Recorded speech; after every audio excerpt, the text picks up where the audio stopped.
Wake up, people! Our day, and you're responsible. All of we're coming.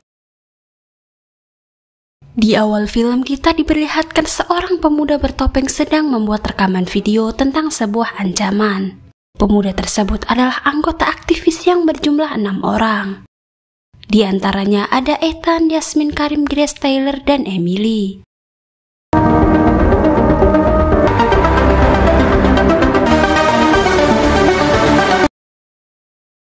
Kemudian mereka semua bergegas masuk ke sebuah toko furnitur yang bernama House IKEA.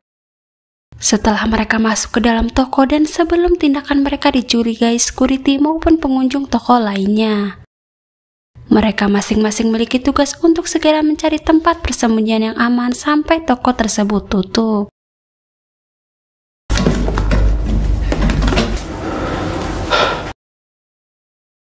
Sementara itu diperlihatkan pria bernama Kevin yang sedang memiliki masalah dengan pekerjaannya sebagai seorang security. Dia pun dipanggil oleh bosnya, adapun masalah Kevin itu telah terlibat perkelahian dengan orang lain. Jack, rekan kerjanya, berusaha membantu Kevin yang tetap masih dengan sifat arogannya untuk tidak sampai kehilangan pekerjaannya karena dipecat. Begitu mendapatkan kesempatan, Kevin ditugaskan untuk jaga shift malam bersama Jack, di mana ternyata House IKEA adalah tempat mereka berdua bekerja. Di sisi lain, kelompok aktivis ini di setiap aksinya mereka selalu membuat foto dan video, lalu diupload ke sosial media agar apa yang dilakukan mereka segera dinotif oleh toko tersebut. Detik-detik saat toko tutup, Grace sedikit melakukan hal yang direkam oleh Tyler tanpa disadari oleh petugas yang sedang membersihkan toko. Sempat dia menjatuhkan sebuah barang, tetapi hal itu tidak membuat petugas kebersihan itu curiga. Setelah toko itu benar-benar tutup, barulah sekelompok aktivis tersebut keluar lalu memulai aksinya untuk mengacak-acak semua tempat dengan cara mencoret-coret dengan pilok. Bahkan saking niatnya, Ethan menumpahkan banyak darah hewan. Karena sebuah alasan, aktivis ini nekat melakukan hal tersebut, di mana House IKEA telah melakukan tindakan merugikan. Telah menggunakan bahan baku kayu yang secara tidak langsung merusak hutan dan membunuh banyak hewan. Dan apa yang sekarang dilakukan mereka ini bertujuan untuk melindungi hutan. Sementara itu, Jack dan Kevin belum menyadari bahwa tempat yang mereka jaga telah kedatangan penyusup. Mereka berdua masih duduk santai di dalam pos jaga. Dan Jack mencoba meredam pikiran Kevin yang kacau dengan menikmati minum-minuman yang mereka bawa. Setelah puas mengacau, di final rencana Ethan dan kelompoknya bermain pinball sambil merusak tempat-tempat yang tersisa. Mereka juga sudah menyiapkan jalan keluar yang aman jika diketahui penjaga atau terjadi sesuatu yang tidak diinginkan. The animals are taking their revenge. You heard it. Pada akhirnya, dari CCTV Kevin menyadari bahwa di tempat tersebut telah dimasuki oleh para penyusup. Saat itu juga Jack dan Kevin mencari keberadaan mereka. Ketika keduanya sedang berkeliling, Emily menyadari hal itu dan dia langsung memberitahu yang lain melalui pesan grup. Namun tidak lama kemudian Karim muncul dan kedatangannya malah memperburuk keadaan, di mana dia tidak sengaja memberikan satu tembakan pinball kepada Jack yang membuatnya emosi. Apalagi ternyata anak-anak nakal tersebut sudah sangat sering mengacau di toko yang membuat Jack dan Kevin sangat jengkel. Kevin mencoba memberi pelajaran kepada Karim dengan memasukkan kepalanya ke toilet. Tetapi Emily keluar dengan merekam aksi keduanya dan mengancam untuk memviralkan apa yang mereka lakukan. Tidak mau kehilangan pekerjaannya, Jack berusaha menghentikan Emily. Tetapi hal itu malah menyebabkan dia terjatuh dan tewas akibat kepalanya terbentur. I'm gonna call an ambulance. Melihat Jack tewas di depan matanya, hal itu membuat emosi Kevin tak terbendung. di mana dia langsung membalas kepada Emily dengan membenturkan badannya beberapa kali sampai membuat wanita itu tidak sadarkan diri. Sementara Karim yang menyaksikannya malah lari ketakutan. Ketika Kevin melihat isi ponsel Emily, ia semakin marah dan meluapkannya ke tubuh Emily yang sudah tewas. Karim berusaha memberitahu yang lain atas kematian Emily. Tetapi Ethan masih belum percaya dan masih asik bermain pinball dengan yang lain. Sampai akhirnya Ethan terpleset karena menginjak cairan merah Emily. Dan disitulah dia baru percaya yang membuatnya terdiam. Situasi sudah tidak kondusif. Apa yang telah dilakukan Kevin tidak pernah diduga dan di luar perkiraan mereka. Taylor yang panik berusaha melakukan panggilan polisi. Akan tetapi di waktu yang bersamaan, Kevin telah memutus jaringan sinyal untuk membatasi mobilitas mereka di dalam toko. Lalu setelah itu, Kevin segera menyiapkan jebakan serta memilih senjata untuk memburu para aktivis yang tersisa. Lalu Ethan dan Taylor bergegas lari menuju jalan keluar. Tetapi Kevin sudah lebih dulu mengunci pintu tersebut. Sehingga mereka terpaksa harus membuat rencana baru untuk melarikan diri. Sementara itu, Karim dalam situasi bahaya di mana ia bersembunyi di dekat keberadaan Kevin. Kemudian, keputusan Karim untuk lari membuatnya terluka akibat terkena tombak yang secara refleks dilempar oleh Kevin untuk memburunya.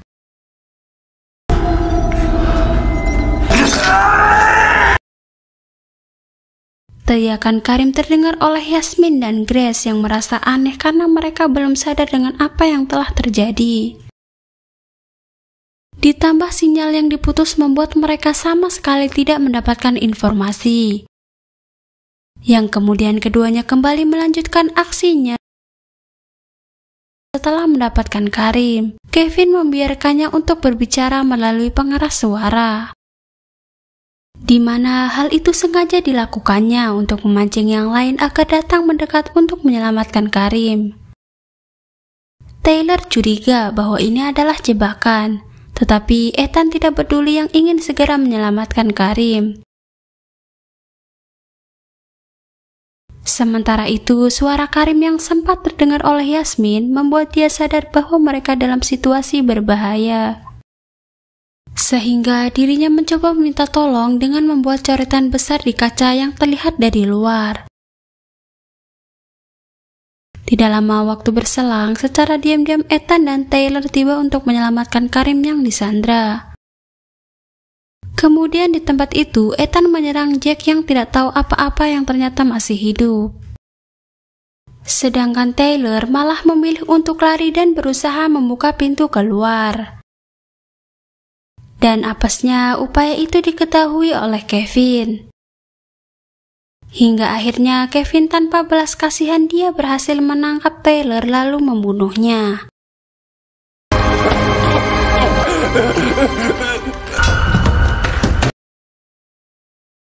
Sedangkan itu tiba-tiba Grace muncul lalu segera menyelamatkan Karim. Tapi upaya itu diketahui oleh Kevin, namun saat dirinya mencoba menghentikannya secara refleks Kevin menusuk Jack. Dan tidak sengaja membunuhnya. Saat Grace dan Karim mencoba lari dengan ceroboh, Grace terkena jebakan mematikan yang tidak ia sadari. Karim yang tidak bisa berbuat apapun lebih memilih lari meninggalkan Grace dengan kondisinya yang seperti itu bersama Kevin yang murka. Kemudian Karim bergabung dengan Ethan dan Yasmin yang sedang bersembunyi. Lalu mereka mencoba untuk menghancurkan sebuah kaca dinding. Tetapi di luar dugaan, kaca tersebut sangat kuat sehingga tidak mudah untuk dihancurkan oleh Ethan yang berusaha mencobanya beberapa kali. Adapun waktu yang tersisa masih 3 jam lagi, waktu yang masih lama untuk menunggu sampai pagi.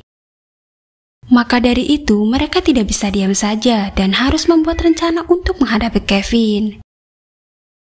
Di layar monitor terlihat Grace dengan kondisi yang tidak baik karena kehilangan banyak cairan merah.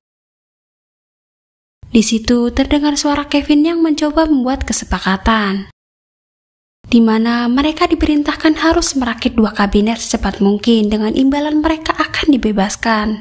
Tidak ada pilihan lain selain mereka menerima tantangan tersebut. Ketika mereka tengah merakit kabinet, terlintas diingatan Karim bahwa Jack mempunyai kunci di sakunya. Lantas, ia secara hati-hati pergi untuk mengambil kunci itu dari jasadnya Jack.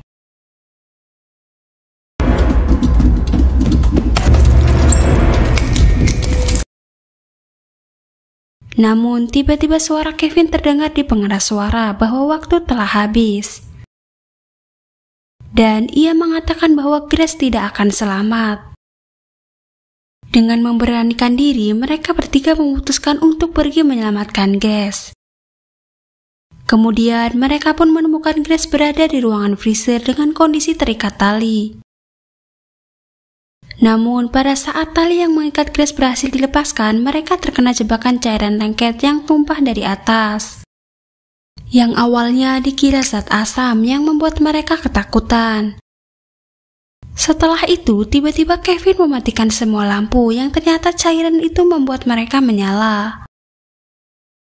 Dan inilah rencana Kevin agar mereka tidak bisa melawan dan Kevin leluasa untuk memburu mereka di kegelapan. Teror ini dimulai dengan Karim yang diseret masuk ke dalam kegelapan dan akhirnya dia pun tewas dibunuh Kevin.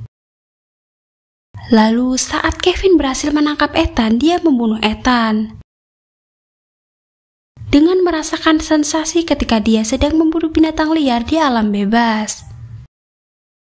Ternyata hobinya memburu hewan liar dan keahliannya bertahan hidup serta membuat senjata di alam bebas, ia terapkan nalurinya untuk memburu para aktivis malang tersebut.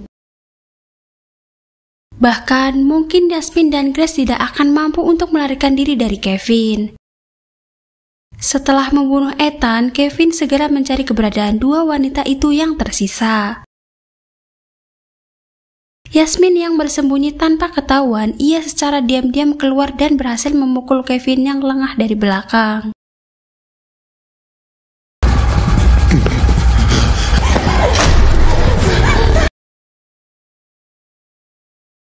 Kemudian, Yasmin sambil membawa Grace yang terluka parah mencoba mengunci diri di ruang kendali. Tetapi Grace yang tak mampu bertahan, akhirnya dia tewas. Selang beberapa saat, Kevin berhasil mencium keberadaan mereka. Namun naas, Kevin yang berhasil mendobrak masuk, ia lengah terkena serangan fatal di mata akibat ditusuk Yasmin dengan panah kayu milik Kevin. Alih-alih tinggal membuka pintu kunci lalu bebas, Yasmin tidak sadar dengan jebakan yang dibuat Kevin. Akibatnya, ketika dia berhasil membuka kunci pintu, tanpa waspada dia keluar dan saat itu juga dia tertusuk jebakan tombak yang dibuat di pintu oleh Kevin. Beberapa waktu kemudian, polisi yang menerima laporan tiba di toko tersebut untuk menyelidiki. Di dalam toko ditemukan semua jasad telah dikumpulkan bersama Kevin yang menggunakan perban di mata. Sambil duduk di kursi dalam kondisi tak sadarkan diri dan film pun selesai.